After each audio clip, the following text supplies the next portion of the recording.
एक समय की बात है, किसी राज्य में एक व्यापारी रहा करता था। उस व्यापारी की एक छोटी सी बेटी थी जिसका नाम था एला। एला बहुत ही प्यारी और नेक बच्ची थी। उसके पिता उससे बहुत प्यार करते थे, उसकी सारी ज़रूरतों का ध्यान रखते थे। लेकिन एला की ज़िंदगी में एक चीज़ की कमी थी, वो थी उसकी माँ, जो उसे छोड़कर भगवान के घर चली गई थी। एला की इस कमी को पूरा करने के लिए उसके पिता ने दूसरी शादी कर ली। एला की नई माँ की 2 बेटियां थीं। वो बहुत खुश थी कि माँ के साथ साथ उसे बहनों का भी प्यार मिल जाएगा। दोनों बहनें बहुत घमंडी थीं, लेकिन एला उनसे प्यार करती थी और अपनी नई माँ को भी बहुत चाहती थी। एला की खुशियाँ ज़्यादा दिन तक टिक न पाई। एक दिन जब उसके पिता अपने काम से किसी दूसरे शहर गए तो फिर कभी वापस नहीं आए। एला पर तो मानो मुश्किलों का पहाड़ टूट गया हो। पिता का साया सर से उठते ही उसकी माँ और बहनें उसके घर की मालकिन हो गई और एला के साथ नौकरों जैसा बर्ताव करने लगी। उन्होंने घर के सारे नौकरों को निकाल दिया और अब एला ही घर का सारा काम करती। उसकी बहनों ने तो उसका कमरा भी उसे छीन दिया और उसे एक कोठरी में रहने के लिए छोड़ दिया। एला अपनी बहनों के पुराने कपड़े जूते पहनती थी, सारा दिन उनके काम करती। कभी कभी तो एला इतनी थक जाती थी कि अंगीठी के पास ही सो जाती थी। अक्सर एला जब सुबह उठती तो अंगीठी की राख उस पर पड़ी होती थी। उसकी बहनें उसे सिंड्रेला कह के चिढ़ाती और इस तरह उसका नाम सिंड्रेला हो गया। एक दिन राज्य में ऐलान हुआ कि महल में बहुत बड़ा आयोजन है और राज्य की सभी लड़कियों को बुलाया गया है ताकि राजकुमार अपनी पसंद की लड़की से शादी कर सके। राज्य की सारी लड़कियां बहुत खुश और उत्साहित थी। सिंड्रेला और उसकी बहनें भी अपनी किस्मत आजमाने को बेचैन थी। लेकिन फिर सिंड्रेला की यह खुशी उसकी सौतेली माँ को रास नहीं आई और उसने सिंड्रेला को महल में जाने से मना कर दिया। बेचारी सिंड्रेला दुखी मन से फिर अपने काम में लग गई और सोचती रही कि इस वक्त उसकी बहनें क्या कर रही होगी और राजकुमार देखने में कैसा होगा। एला जब इन ख्यालों में खोई हुई थी तब भी वहाँ एक जादूगरनी आई। उसने सिंड्रेला को दुखी देखा तो उसकी मदद करनी चाहिए। सिंड्रेला ने सारी बात जादूगरनी को बताई। जादूगरनी ने सिंड्रेला से कहा, ओ प्यारी सिंड्रेला, मैं तुम्हारी मदद कर सकती हूँ।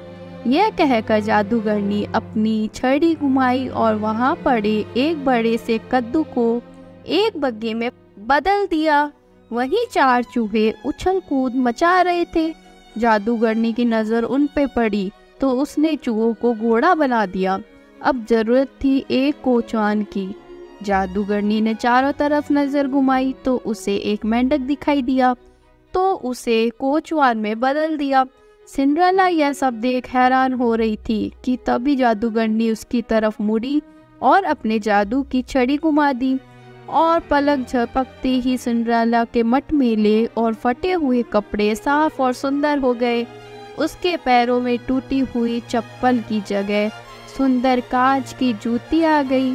अब सिंड्रेला महल में जाने के लिए तैयार थी। जादूगरनी ने सिंड्रेला को विदा करते हुए कहा, बेटी, तू अपनी इच्छा पूरी कर ले, लेकिन याद रखना रात 12 बजे ही यह सारा जादू खत्म हो जाएगा।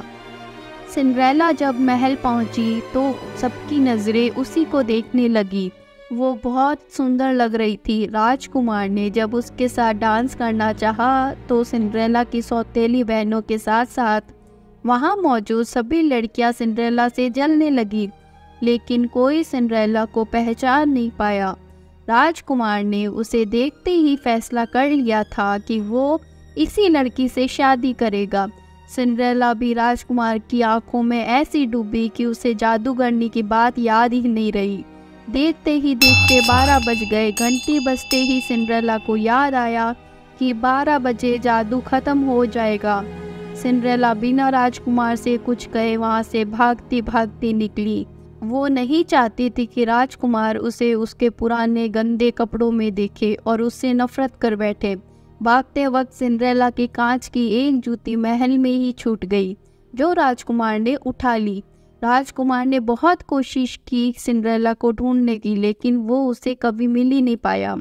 सबने राजकुमार से उसे भूल जाने को कहा, लेकिन राजकुमार सिंड्रेला को भूल नहीं पा रहा था। आखिरकार सारे राज्य में ऐलान हुआ कि जिस लड़की के पैरों में वो जूती जाएगी, राजकुमार उसी से शादी करेंगे।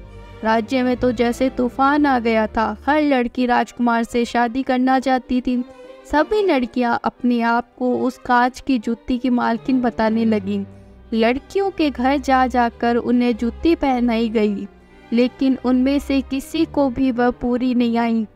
आखिर में सिंड्रेला की बहनों की बारी आई। दोनों ने हर कोशिश की जूती पहनने की, लेकिन कोई फायदा नहीं हुआ। अब सबकी नज़रें सिंड्रेला पे रुक गई। सिंड्रेला ने जब उसे पहना तो वो जूती उसके पैर में आ गई, जैसे उसी के लिए बनी थी। सिंड्रेला की सौतेली माँ और बहनें हैरान और परेशान हो गई। किसी को भी उम्मीद नहीं थी कि वह सुंदर लड़की सिंड्रेला हो सकती है। राजकुमार ने जब सिंड्रेला से शादी के लिए पूछा तो सिंड्रेला ने खुशी खुशी कह के हाँ बोल दी।